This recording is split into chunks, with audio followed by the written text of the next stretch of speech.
नमस्कार दोस्तों, आज के वीडियो में आप सभी लोगों का स्वागत है। 7 अक्टूबर 2023 यह वही तारीख था जब फिलिस्तीनी संगठन हमास ने अपने टेरर अटैक से इजराइल को खून का आंसू रुला दिया था। यह एक ऐसा हमला था जिनमें करीब 1200 से ज़्यादा लोग मारे गए थे और लगभग 250 इजरायलियों को बंधक बना लिया गया था। अब इस हमले के ठीक 297 दिन बाद इजराइल ने आखिरकार इस हमले का जिम्मेदार और हमास के पॉलिटिक विंग के मुखिया इस्माइल हानिया की स्टोरी को डी एंड कर दिया। इस्माइल हानिया ईरान की राजधानी तेहरान में एक मकान में रुके हुए थे। तभी वहां पे स्ट्राइक करके इस्माइल हानिया को मार दिया जाता है। इस हमले में इस्माइल हानिया के साथ उनका एक सुरक्षा गार्ड भी मारा जाता है। यह हमला तेहरान की एक घनी आबादी वाले रिहायशी इलाका में हुआ और यह हमला जिस सटीक तरीके से हुआ इसने दुनिया को हैरान कर दिया। इजराइल की राजधानी तेल अवीव से करीब 2000 किलोमीटर दूर तेहरान में यह हमला आखिरकार कैसे हुआ?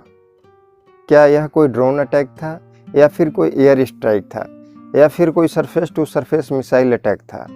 फिलहाल यह सबसे बड़ी सवाल है जिसका जवाब हर किसी को इंतजार है। इसी बीच अब न्यूयॉर्क टाइम में एक खबर छपती है। उस खबर में यह कहा जाता है कि इस्माइल हानिया को करीब 2 महीना पहले से ही मारने की प्लानिंग कर ली गई थी। साथ ही साथ इस रिपोर्ट में कहा जा रहा है कि हानिया की मौत बम धमाके से हुई है और जिस बम धमाका से वह मारा गया उसे 2 महीना पहले छिपाकर तेहरान के उस गेस्ट हाउस में लगा दिया गया था जिसमें हानिया ठहरे हुए थे। वैसे इस गेस्ट हाउस की पूरी सुरक्षा जिम्मेदारी ईरान की सेना के पास होती है। रिपोर्ट के मुताबिक बुधवार को जैसे ही हानिया को यहाँ आने की खबर की पुष्टि हुई, किसी बाहरी इलाके से रिमोट के जरिए विस्फोट कर दिया गया। धमाके के बाद इमारत की दीवारों का एक हिस्सा ढह गया। इसके अलावा कई खिड़कियां और शीशे भी टूट गए। वैसे इजराइल की तरफ से इस हमला के बारे में अभी तक कोई आधिकारिक बयान जारी नहीं हुआ है, लेकिन लोगों का कहना है कि ऐसा हमला सिर्फ मोसाद ही कर सकता है, क्योंकि मोसाद के पास ही वह क्षमता है जो किसी के घर में ढुक के मार सकता है।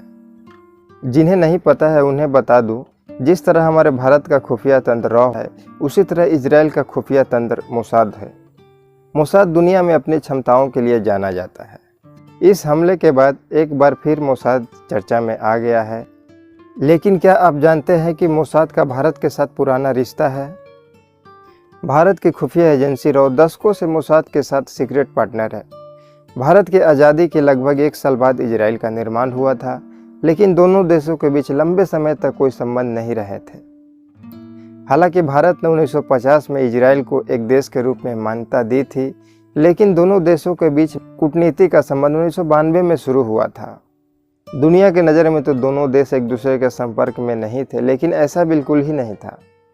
1968 में भारत ने अपनी खुफिया एजेंसी रॉ बनाई थी। उस समय की तत्कालीन प्रधानमंत्री इंदिरा गांधी ने रॉ के प्रमुख आरएन काव को इजराइल की मोसाद के साथ संबंध बनाने के लिए कहा गया था। वैसे शुरू के वर्षों में रॉ और मोसाद ने पाकिस्तान, चीन और उत्तरी कोरिया पर काम किया। 1970 और 80 के दशक के आसपास पाकिस्तान का परमाणु कार्यक्रम रॉ और मोसाद का प्रमुख केंद्र बन गया। उस समय रॉ और मोसाद की दोस्ती से पाकिस्तान घबरा गया था। रॉ और मोसाद को साथ आने से पाकिस्तान को यह डर सताने लगा कि कहीं उनकी काहुता परमाणु केंद्र पर ये दोनों मिलकर हमला न कर दे। 1981 में इजराइल ने ऐसा ही एक हमला इराक पर कर चुका था। उस हमले में इराक का परमाणु षड्यंत्र को पूरी तरह से नष्ट कर दिया था। साल 1986 में भारत और इजराइल के अधिकारी पाकिस्तान के परमाणु खतरे पर चर्चा करने के लिए पेरिस में मिले भी, हालांकि हमला उन्होंने कभी नहीं किया। इसके अलावा रॉ और मोसाद ने आतंकवाद विरोधी अभियान पर भी दोनों ने मिलकर काम किया। 1987 में रॉ के प्रमुख AK वर्मा इजराइल की यात्रा पर गए थे, जहां उन्होंने आतंकवादियों के समूह के पास विस्फोटक उपकरण को निपटाने के लिए तकनीकी की मदद मांगी थी। इजराइल ने वह तकनीक भारत को दिया भी था, जबकि अमेरिका और ब्रिटेन ने इसे देने से इनकार कर दिया था।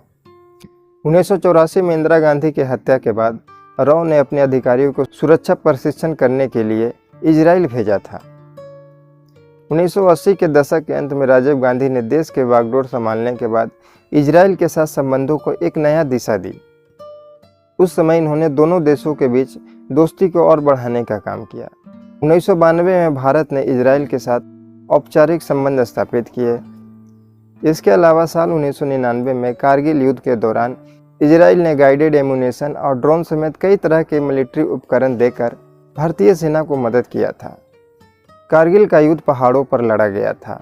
उस समय ऊंचे ऊंचे पहाड़ों पर युद्ध लड़ना भारत के लिए संभव नहीं था, लेकिन इजराइल के मदद से ही भारत ने उस युद्ध में विजय प्राप्त किया।